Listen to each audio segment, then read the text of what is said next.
السلام عليكم ورحمة الله وبركاته. إن الحمد لله والصلاة والسلام على من لا نبي بعده. فأعوذ بالله من الشيطان الرجيم.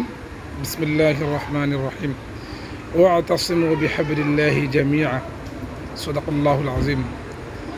মহান আল্লাহ পাকের দরবারে লাখো কোটি শুকরিয়া যে মহান আল্লাহ তাআলা আমাদেরকে এই সুদিনটি দেখার তৌফিক দান করেছেন, শুধুমাত্র একটি সেক্টরে যা স্বাধীনতার পর থেকে অদ্যাবধি পর্যন্ত কোনো সরকারের আমলে বা কোনো সরকার করিয়ে দেখাতে পারেনি। সেটি হচ্ছে আমাদের একজন মাননীয় সম্মানিত উপদেষ্টা ডক্টর আফম খালেদ হাফিজাহুল্লাহ। তিনি ধর্মমন্ত্রী হওয়ার পর থেকে একের পর এক চমক দেখিয়ে যাচ্ছেন। আসলে একজন আলেম যখন রাষ্ট্রের কোনো দায়িত্ব থাকেন, আমানতদারিতার সাথে দায়িত্ব পালন করেন, তার একটা নমুনা আমরা দেখতে পেলাম। তিনি হচ্ছেন ডক্টর আফম খালেদ। তিনি এমন একটি কাজ করিয়ে দেখিয়েছেন যা ইতিহাসের পাতায় ওনার নামটি স্বর্ণাক্ষরে লিখিত থাকবে। সেটি হচ্ছে এই যে আমাদের এই বছর বাংলাদেশ থেকে প্রায় 4775 বা 78 জন হাজি সরকারি প্যাকেজে হজ করতে গিয়েছিল। তো প্রত্যেকেই এবছর আমরা যা দেখতে পাচ্ছি যে হজে যাওয়ার পর বরাদ্দকৃত টাকা থেকে প্রায় অনেক টাকাই বেশি হয়েছে।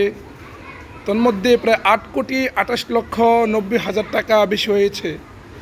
এই টাকাগুলা প্রত্যেকটা হাজিকে উনি ওনার স্বীয় দায়িত্বে বা ট্রাভেলসের মাধ্যমে উনি টাকাগুলা দিয়ে দিবেন। মানে এই টাকাগুলা বেশি হয়েছে, খরচ করে বেশি হয়েছে। ভাড়া, বিমান ভাড়া, বাসা ভাড়া ইত্যাদি যাবতীয় খরচ ইত্যাদি করে টাকাগুলো কী হয়েছে, বেশি হয়েছে। এজন্যে যেহেতু টাকা বেশি হয়েছে, এজন্যে উনি টাকাগুলা কী করবেন, রাষ্ট্রের পক্ষ থেকে প্রত্যেকটা হাজিদেরকে তাদের বাকি যে টাকাগুলা এগুলা দিয়ে দিবেন। বিগত সরকারের আমলে আমরা এটা দেখতে পাইনি। বিগত সরকারে টাকা হাজিরা যখন হজ করতে গিয়েছি তাদের টাকা বেশি হয়েছে না কম হয়েছে বা কি হয়েছে এগুলোর কোনো তথ্য আমরা পাই নাই, জনগণ পায় নাই। কিন্তু আজকে উনি এটা করে দেখিয়েছেন যে খরচ করে যা বেশি হয়েছে তা প্রত্যেকটা হাজিদেরকে পাই টু পাই তিনি বুঝিয়ে দিচ্ছেন, বুঝিয়ে দিবেন। এটাই হচ্ছে আলেম, এটাই হচ্ছে একটা নমুনা। যখন কোনো আলেম রাষ্ট্রের প্রতিনিধি হবেন, যখন কোনো তাকওয়াবান ব্যক্তি রাষ্ট্রের প্রতিনিধি হবেন, যখন কোনো ক্ষুধাবিরু ব্যক্তি রাষ্ট্রের প্রতিনিধি হবেন, তখন প্রত্যেকটা সেক্টরের দুর্নীতি কমে যাবে, দুর্নীতি কমে যাবে ইনশাআল্লাহ। এজন্যে ওয়াতাসিমু বিহাবলিল্লাহি জামিআ, আলেমদের উচিত এই আয়াতের প্রতিফলন নিজেদের মধ্যে ঘটানো। এজন্যে বিশেষ করে ইসলামী আন্দোলন বাংলাদেশ ও জামাত ইসলাম বাংলাদেশ, খেলাফতে মজলিস সহ আরও যত ইসলামিক দলগুলো আছে, প্রত্যেকটা দলের নিকট আমার আকুল আবেদন এই যে প্রত্যেকেই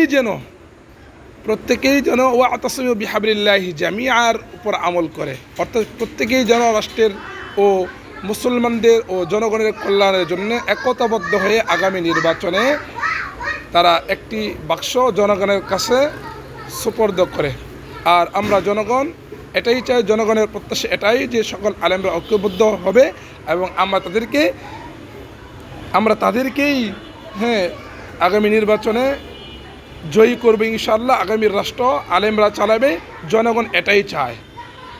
জনগণ চায় আলেমরা ঐক্যবদ্ধ হোক, ঐক্যবদ্ধ হলেই তারা আলেমদেরকেই ক্ষমতায় নিয়ে আসবে ইনশাআল্লাহ। আল্লাহ রাব্বুল আলামিন আমাদের সকলকে ওয়াতাসিমু বিহাবলিল্লাহি জামিআ অর্থাৎ প্রত্যেককেই ঐক্যবদ্ধ হওয়ার তৌফিক দান করুক।